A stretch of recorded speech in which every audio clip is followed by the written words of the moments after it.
Welcome to Bridge the Atlantic. We are your hosts, music web designer Ross Barber. And singer-songwriter Marcia Novelli.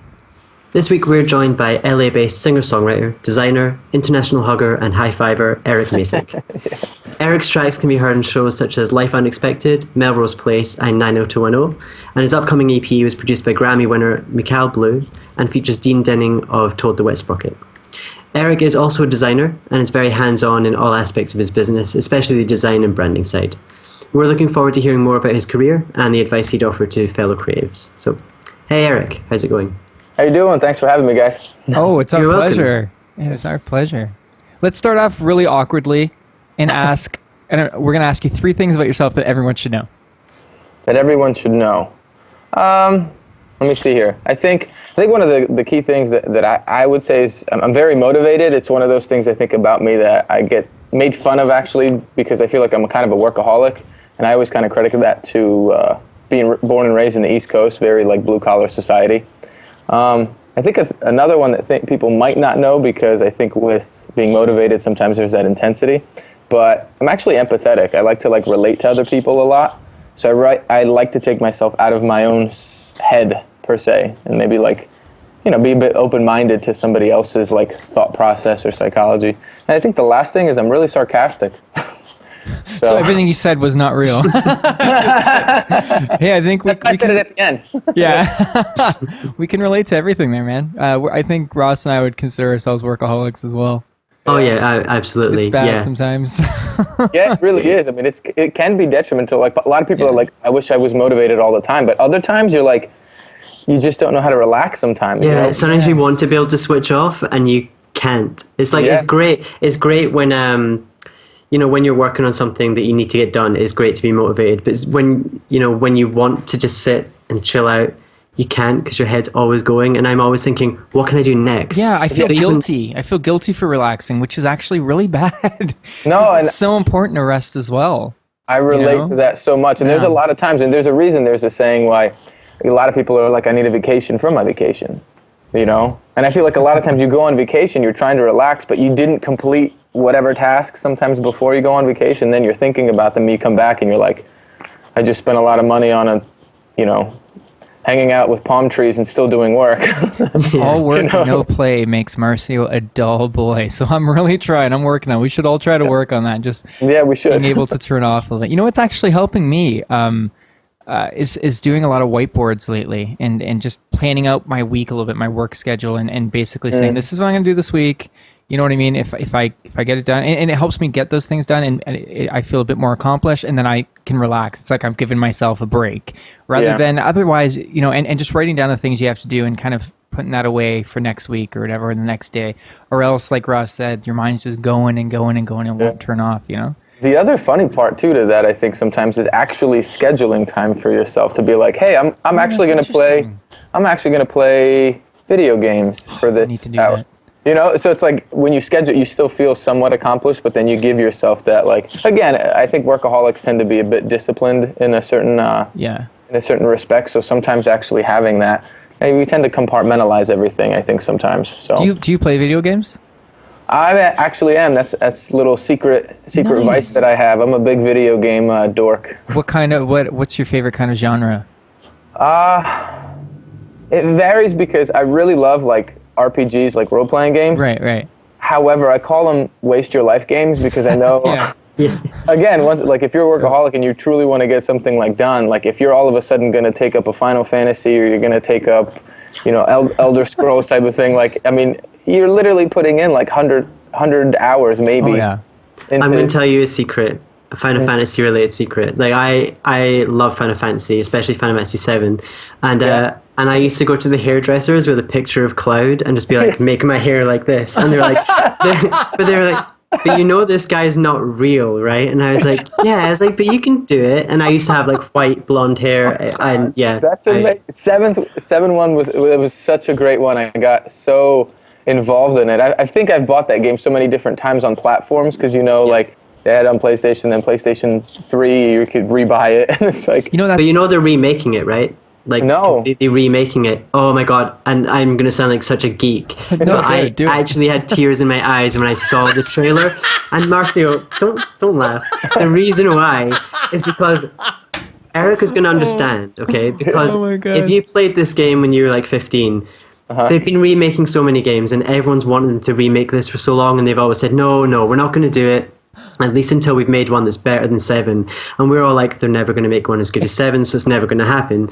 And then they announced this kind of out of nowhere, and watching the trailer for it, it was just like, it took me back to being 16 or something when I first played it. It was the first time I really kind of got into games, and yeah, oh my god, it's going to be good. I never really got completely- huge into RPGs. I like first-person shooters, but Okay. I also like adventure, that kind of thing. I like, some of those horror like games too, where it's like mystery, and I like that. But my favorite's probably first-person shooters, probably because you can jump in and jump out.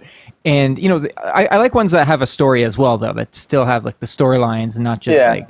But the problem with RPGs for me is the same thing. I just you can't. You just put in so many hours, and you can't just leave it. I mean, you got to keep going. You got to. Because again, when you're 15, sure, I can play for 8 hours straight. Then no.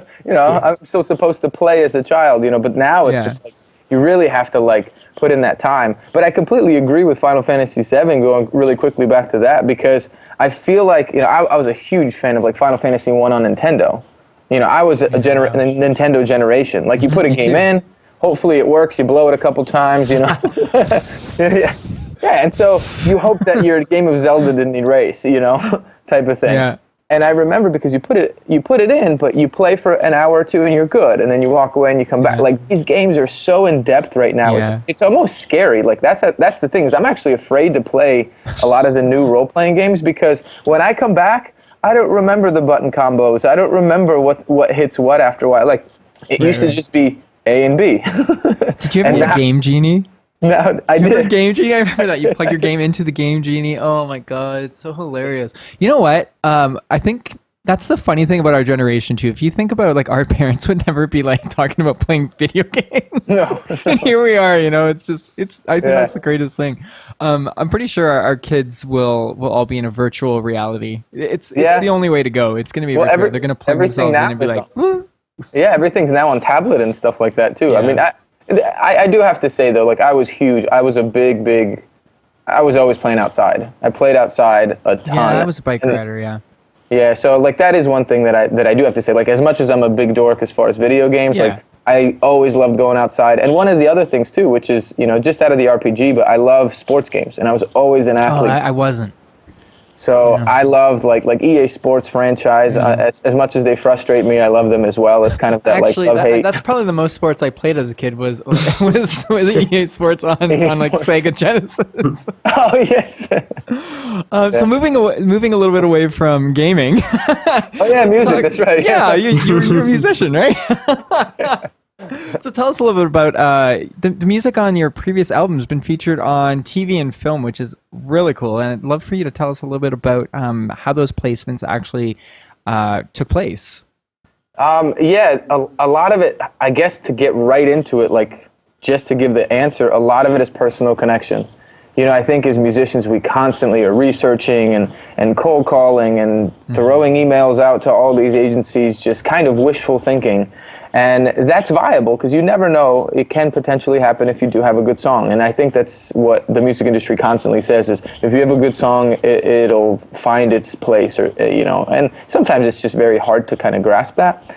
But I will say with this specific incident, I ended up working with a company and became very good friends with one of the kind of head honchos of the company. And, we went to mixers, and he came to my show. They're based out of Chicago, and then actually they were based in LA for a little bit to try to branch out. So it's really that personal connection. And then he's always believed in one specific song of mine, and actually that song has never been placed. But ironically, then a bunch of my other songs have been placed in some of these TV shows. So definitely very grateful for it, and I feel like it was kind of a string of shows all in kind of unison, and it tremendously did help. You did see spikes in, that's my song "I'll Be Fine," for instance, was which is beautiful, by the way. Thank you very much. And the placement was great. It was like 4 minutes right at the end. You know, Wow. a lot of them are like, 15 seconds, kind of a pocket or an instrumental. They take your voice out or something like that. But this was a straight up, like, I kept going in and out of dialogue. And I watched it on Netflix going, this is really surreal. But I was like, it was one of those dork moments again where I was just like, I was really proud. You wrote that song a while ago. Which one was that placed in? Russ, I know I can't remember which one was that placed in? It was Life Unexpected. Right, okay, and that was on Netflix, right. Life Unexpected, yeah, and it was That's crazy. It was kind of fun because I never heard of the show, and to be honest with you, I started getting comments on my social media, and they're like, Life Expected, Unexpected brought me here, and I'm thinking like, do I have like a hippie fan base now? Like being like, oh, it's like so deep, like life is so great and they're unexpected. I'm kind of like, and I was naive. You've been all philosophical on it. I'm the idiot. Yeah, I'm the idiot here, thinking like deep thoughts, and then I'm like, oh, that's a show, and then I was so that was kind of an embarrassing moment, but I was grateful as soon as I found out what it was and that my song got placed. So weren't you informed beforehand that it was going to get placed? No, it was actually different. Normally you do. Yeah, okay. Normally you do, and I think what happened with this specific one, it was something, it was called like a blanket deal, and in other words, it gets put on during the digital process instead.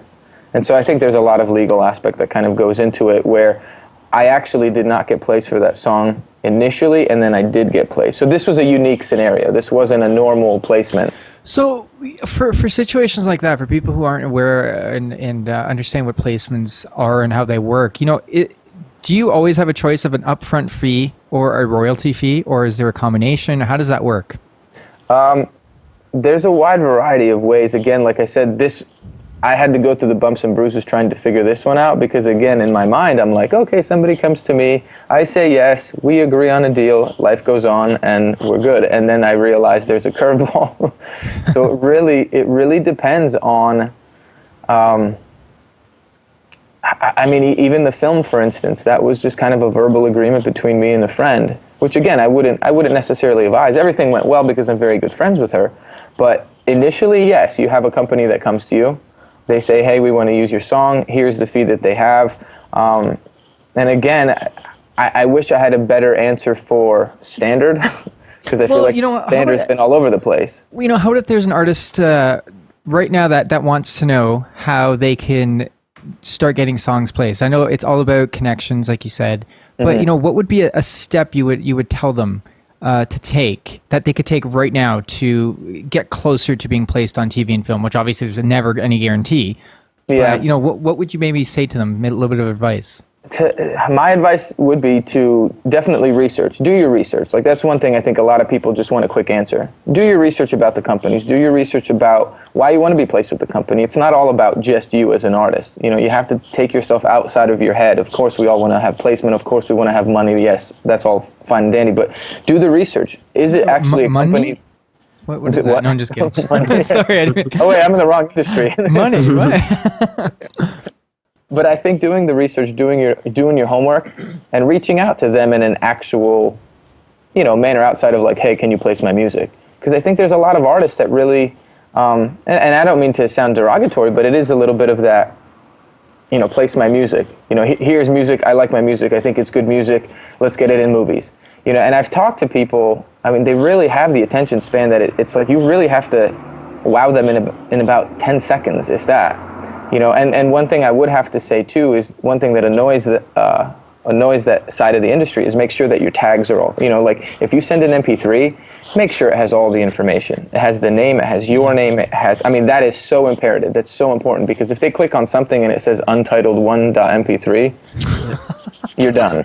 Not good, yeah. And I feel like I have to say that because again, if somebody is starting out, those are very pivotal things that make sure that you are as professional as possible. And they may say no, and that's fine. But if you're going in with, I'm ready, you have a better chance. Well, that's the great thing about MP3s too, because you can take it with everything, even the beats per minute and everything. A lot of people probably don't realize you can't do that with a WAV file. What I mean? You have to do it with so you could send them a 320 MP3, which is great quality, and take it with everything. I always take everything I send out like anywhere, Yeah. anywhere. You're very OCD with that. Well, it's very important. Like he said, because you never know where that's going to end up. You never know whose hands or whose ears that's going to land on, and you want to make sure that's as easy as possible. Like you can even tag. I don't know if people realize you can even put your website in the tag.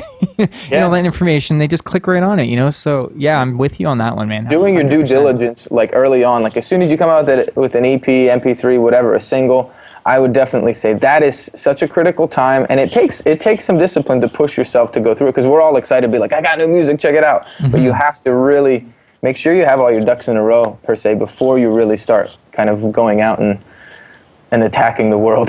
Absolutely. Yeah, absolutely. I kind of want to just touch on the thing when you said you've got like maybe 10 minutes to grab, not 10 minutes. Yeah, I wish they had 10 minutes. And it's like 10 seconds to grab your attention. I actually want to give your publicist a shout out, because her email grabbed my attention in a way that I don't think an email has grabbed my attention like that for quite a while. She went to so much effort to personalize everything in this email. I don't know if you've read it, Marcio, but she even mentioned your documentary, Walking Proof. I'm actually pulling it up right now. Yeah, she went into so much detail, like not too much detail, but she went into she just made it very personal, and she researched me, she researched Marcio, and she really just, it was very, very impressive. So I felt I had to give her a shout. So hey Betty Ann, absolutely good then. It was great. Yeah, you're working with someone pretty awesome then.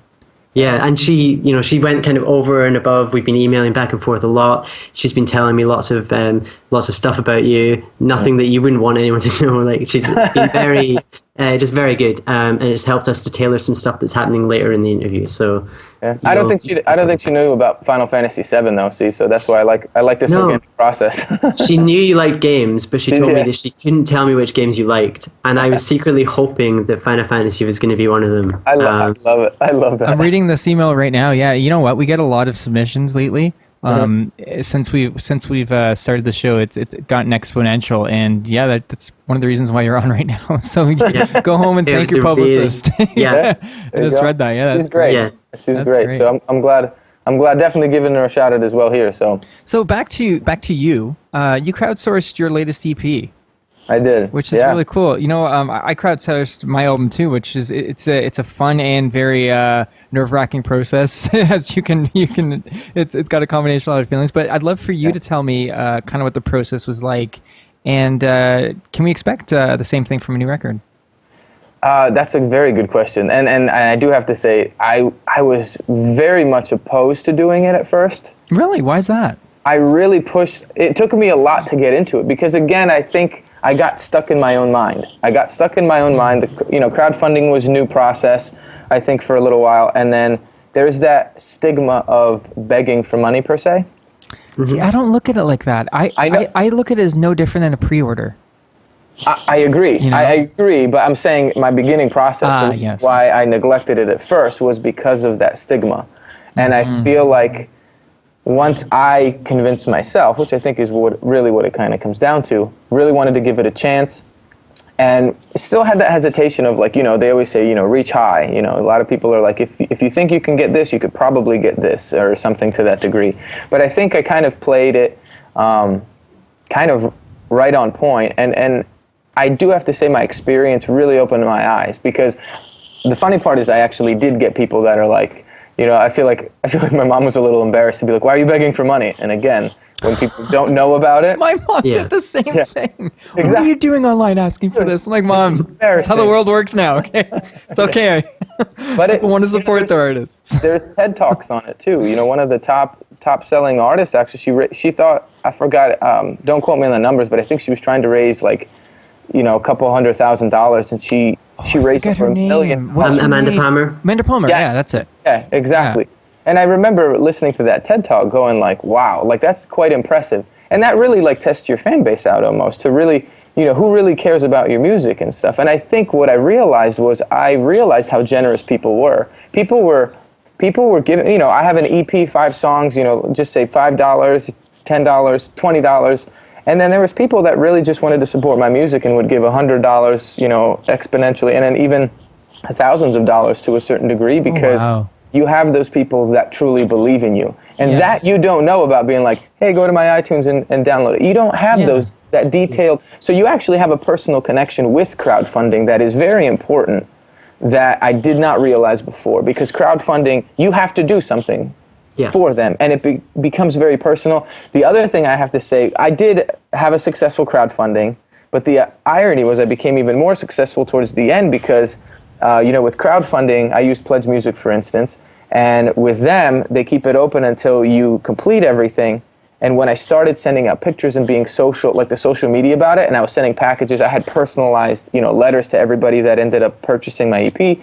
And I started putting it on Instagram, and people were like, I want one, I want one, I want. So where were you when I was starting the crowdfunding? But yet at the tail end of it, I had another, like a second wave of people that purchased my album because it was happening now, and people. Well, you also showed them that you've created a community, which is really important. If your fans believe in you, you've got to believe in your fans. You know what I mean? And share, like you said, personalizing everything. It's so important. It's the small little things we can do to show them, hey, I care about you too. Yeah. Yeah. And I mean, the biggest thing, I mean, you're really putting in the time depending on how many people. I mean, each individual package was personalized. In some way, shape, or form, and I had marketing material, whatever they purchased, it was I ended up fulfilling those pledges, and really it's cool because you have that one-on-one with crowdfunding. People download it at iTunes. It's simple, but sometimes you don't have a clue, or it just kind of goes over your head. Well, there's something to be said too about letting people decide on their own what they want to pay for something too. Like, this is kind of going along the same ways where people will pay more. I've lately really been attracted to the idea of saying, hey, here's my music for free. If you want a tip, go right ahead. Mm-hmm. You know what I mean? Like the whole noise trade kind of world, because there's something beautiful about that. I mean, if they get it for free, you still get an email address out of it, which is actually almost more valuable than $5, because then you've got someone you can contact again and again, let them know about new music. And it's kind of similar with crowdfunding, because obviously you state an amount, but people will often give more and more just because they want to support you. One thing I'd like to ask you is I know that you also run a design business alongside your music. And as a musician in general, you have to wear a lot of hats. You have to be doing tons of different things. You are. You're always wearing a hat. So you have to do so many different things. You're juggling everything. How do you manage your time effectively, especially considering that you have another business that you run? I would lie if I said I probably did it properly, but there's always constant. I mean, you're always multitasking, I think, and I joke about saying that, but design is something I went to school for. I went to a 4-year school, and I think that was always something that's important to me. I feel like the hard part that I have in juggling is constantly trying to get back into the creative. I should be writing more songs. I should be doing stuff that makes me smile a lot more, and I feel like I have done so much of that business stuff, and I feel like I've done it successfully, but I think, like we talked about very early on, if you're a workaholic, it's never enough. So you can wear 3 hats at the same time, and you're like, I can get a 4th on there. If you wear Pharrell's hat, you can fit like 20 underneath. So. I want to try something. What? I used to work with a lot of people, a lot of Czech people in a restaurant that I worked in a while ago, and I spent some time in the US, and but I lived in a trailer park because I worked in a water park, but we lived in trailers. And the trailer next to ours was a bunch of Slovakians. I know you're Slovakian. Yeah. I learned a phrase in Czech. It's the only thing I know how to say. And I know Czech and Slovakian language-wise are pretty similar, right? They're pretty similar. It's different, but it's similar enough. Okay. Hopefully this does not come across as the complete opposite of what's intended to. Okay. But if I said "Masz krásné oči," yeah. What does that mean? I have pretty eyes. Yeah, it worked. It's the only thing I remember how to say. Everything else I was told to say was bad. Yeah. Well, yeah. I was gonna say, what kind of Slovak people are those? That's not the first thing that people would say. Normally, people would teach you how to say "na zdravie," probably. Which is pretty much, it literally is translated to your health, but that's what they say for cheers. So cheers, prost. Hope you're well, stay well, that kind of thing. Na zdravie. You're always, I mean, we're a big drinking country, so. Yes, I learned that. I had some homemade plum thing. Oh my God. Yeah, that was. Yeah. So you have a lot of chest hair now. So that's just like straight chia pet. That'll make it grow. There was another thing I was taught how to say, and they taught me it as it being a good thing, right? And I had to buy a new suitcase because my suitcase broke, and it was a few days before I left, so I had to buy a new one before I went home. I went to the shop, and I'd met the girl that was serving before. I knew she was Slovakian, so I responded to her when she gave me the suitcase, and I tried to say what I thought was thank you or like thank you very much. No. And I can't remember what it was I said, but she just looked at me and she's like, "Don't you ever say that to someone you don't know." And I was like, I mean, Do you remember what you said? no, I mean, I think it had peachy in it, peachy something. Oh yeah, that's a curse word. Okay, so yeah, because I thought that's the lady part down under. that's right. Yeah, that's why she wasn't impressing me saying that. Oh yeah, so yeah. Sense. Because I think I was just like, she gave me the suitcase instead of like saying thank you. I went, Like peachy. vagina. Yeah. Oh yeah. That's probably not a nice version of vagina, is it? Yeah, you It's pretty probably much like a called her her own lady part. Oh dear. Which actually I would have loved to see. That would have been a nice like 15-second Instagram post video style, like of her reaction. Oh my god. But it's you. I don't know if they taught you to say "ďakujem." Ďakujem is actually to say thank you. I mean, they probably did like tell me Requiem. that, but I think they used peachy so much, like just in general conversation. I guess I just thought that's what it means. Yeah, which is not nice. It's kind of one of those. It's a derogatory. Like it just it gets flown out, kind of like when we say you son of a b or whatever. Like yeah. Like, you're not really calling somebody that or not using. And a lot of Slovaks sometimes will. Like again, I played ice hockey a lot, and you just hear that word, and I didn't know what it was because obviously, like my parents are the ones that taught me Slovak, and so Right. I never heard that word. And I'm sitting here going like, why are you guys saying like, what are you like hungry? Like, why do you keep saying peaches? Like. Because I'm an American, I'm thinking, peach, what? And they're like, no, dude, this is, and then I learned what it was, and I was like, oh. Yeah. So it becomes slang to just, like, you kind of say that, like and it becomes normal, but it's kind of not nice.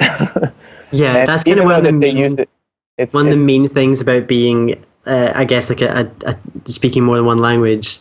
You can totally direct people in the very wrong way, and they find it funny. You'd find it funny because you're like, haha, you said that. Yeah. You don't know what it means. My aunt once told me. Okay, my grandparents almost exclusively speak Portuguese, and when I was like 13 or 14, I took up a summer job with my aunt and uncle who were like they had their own janitorial business. So like they would go in the middle of the night, they would go clean bingo halls and like restaurant stuff. It was actually kind of cool.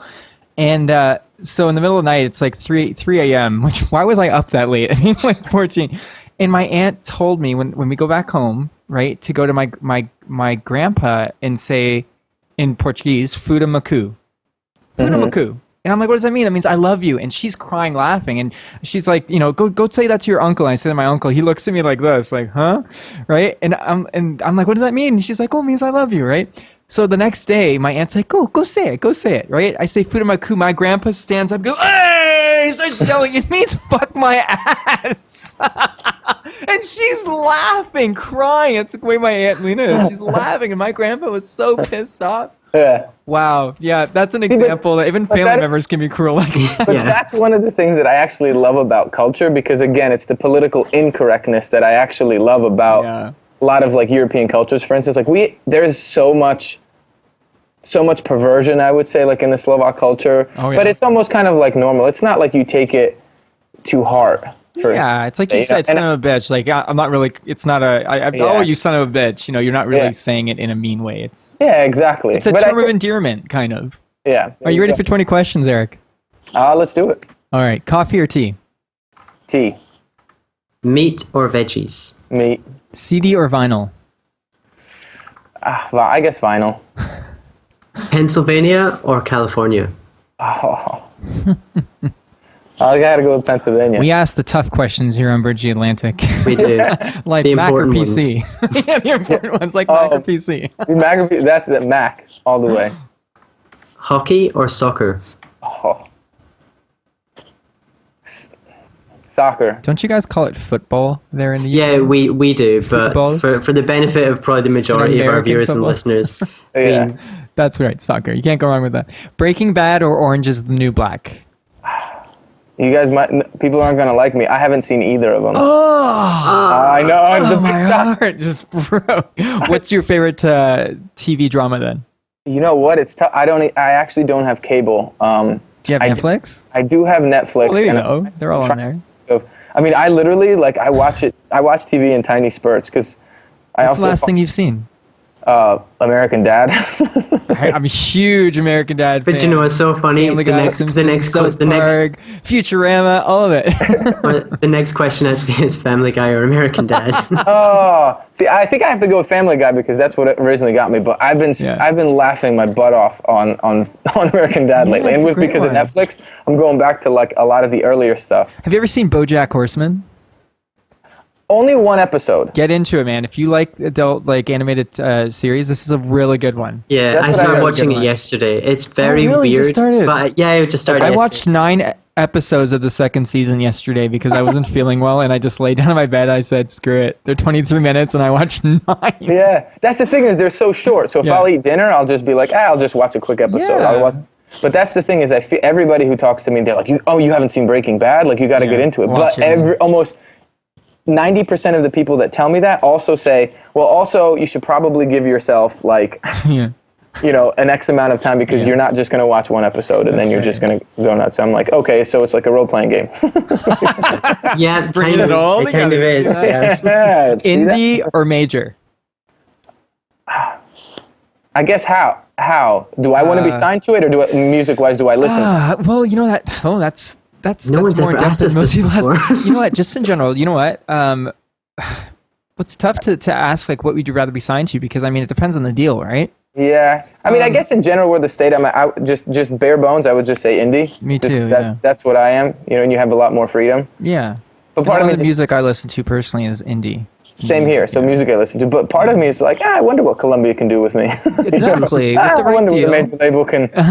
What Erick Macek would look like. Well, basically nowadays it's just what can $100,000 or more do with you. It's pretty much just a bank right now, and they have their resources. But yeah, which still would be nice because indie would give you $100,000. Still would be nice. They'd be like, so we can, you have a saving account, right? Let's work with that. Oh, good. Canada or Scotland? I haven't been to Scotland, so I have to say Canada because I had a good time there. So many people say that. And I'd love to go to Scotland. I'm good with that. And everyone says that too. Yeah. And then they never come. Assassin's Creed or Uncharted? Oh, Assassin's Creed. And because I'm a designer, I absolutely love their graphic design. Assassin's Creed is a very, very beautiful.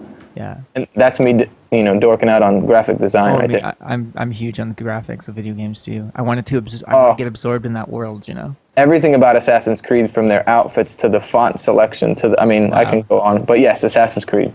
Cool. Dave Matthews or John Mayer? Dave Matthews. Celine Dion or Marilyn Manson? Celine Dion. The Voice or American Idol? The Voice. I have to stay true to that. Michael Jackson or Michael Bolton? Michael Jackson. Yeah. Twerk or work? It's okay. Which one? What was the last one? Twerk or work? I was gonna think about this one. I do. I gotta go with work because I was trying to visualize my twerking skills, and I don't think anyone wants to see that. Ricky Gervais or Ricky Martin? Ricky Gervais. Whale or kale? Whale. Cool. Bette Midler or the Riddler? Bette Midler. And the most important question. Drum roll. Ross or Marcio? Oh, no. Just remember that I like Final Fantasy VII. Just remember that I'm also a singer-songwriter. Just remember I'm also a designer. I love it. Remember that. Your turn, Marcio. I don't know. You win. You win. Final Fantasy VII it is. There we go. That's fair. Ross always wins. Okay. So Always win. we'll just change the subject. Okay. Do you have any music recommendations, or even film, or any kind of recommendations in the creative world, but preferably music? Yeah, I do. Actually, for music, one of a huge influence of mine that I feel like I don't say enough. I talk about Dave Matthews quite a bit. Obviously, he's mainstream, but have you guys ever heard of Citizen Cope? for instance. I've heard the name. I think that he's a really cool influence for me per se. I mean, again, he's not one of those like mainstream guys. He does well. He's an East Coaster as well, but he's somebody that I think people would enjoy his music. It's really kind of that head bobbing, like, you know, it makes you feel. And I think that's what I love about indie music a lot of times too, like that honesty, that sense of like ruggedness, and that sense of, you know, and G Love and Special Sauce, for instance. I don't know if you guys ever heard of him as well. I think he's another guy to throw out in this discussion of, I want people to hear more of their music. You know, I really think that. Oh, thank you. That's what this is about, man. That some of these guys. I mean, and G Love has been. I mean, he's under Brushfire Records, so he's been around for 20 plus years doing this, and he's just this blues. If you guys are into blues, I mean, this guy live is just, he's just so talented. And, you know, he's an artist that made it, but people don't kind of know it because you're not in the major label spectrum. You're not on the radio. You're not on the, you know, getting plastered on the marketing and stuff. So these are the guys that have just stayed under the radar, but they're great artists. So those are my suggestions. Speaking of which, where can people find you online? They could definitely, I mean, my biggest thing is I have a brand new website, so I'm excited about that, which I designed. Nice. So it's erickmacek.com, and if you spell my name correctly, which I have Erick, so I have both the C and the K, and then Macek is actually Macek, and that is pretty much across social media. Like if you go to erickmacek.com, I have all the links there, but you know, it's at Erick Macek at Twitter, at Erick Macek on Instagram, and then Macek Music is the only difference in that's for Facebook. For Facebook, for the but I'm sure if they type in your name, you'll pop up anyway. Absolutely. Awesome. Yep. And if you want to know what I'm up to and hear my music, go to marcionovelli.com. And if you want to see what I'm doing, you'll find me at electrickiwi.co.uk. And I design websites. Yes, he does design websites. You never say what you do, right? I know, that's why I did it there. If you want to know what I'm doing, it could be anything. Just go to my website. I threw it in there, and then I sort of realized, wait, if this is not a regular listener to the show, they're not going to. They're just going to think I'm really weird that I'm just like blurting this out. Go to my website. It's just pictures of me and my dog. It should be. Yeah, it should be. Eric, this has been so great, man. Definitely come back again soon, and I wish you all the best of all the best of luck, but also, you know, success in what you're doing, continued success. Yeah. And same with you guys. I have to give you guys credit. So I appreciate you guys doing this and you know, working hard. I mean, that's what it's all part about. But you know, connecting and reconnecting and I appreciate it. So maybe when Final Fantasy VII comes out, we can have a little detour show. We could do a special just on that, and I'll sit here being like, I've never played it. And I'll just be crying. I'll be like, and this is the part where this happens. Oh, you guys are weird. Thanks for watching Bridge the Atlantic. If you like what you saw, make sure to like, favorite, and most importantly, subscribe so that you don't miss each week's episode. Click on the videos above us if you'd like to see more, and please feel free to leave us a comment letting us know what you think of the show. Follow us on Twitter, Instagram, and Facebook, and subscribe to us on iTunes so that you can listen to us on the go. Thanks again for being awesome, and we'll see you on next week's episode.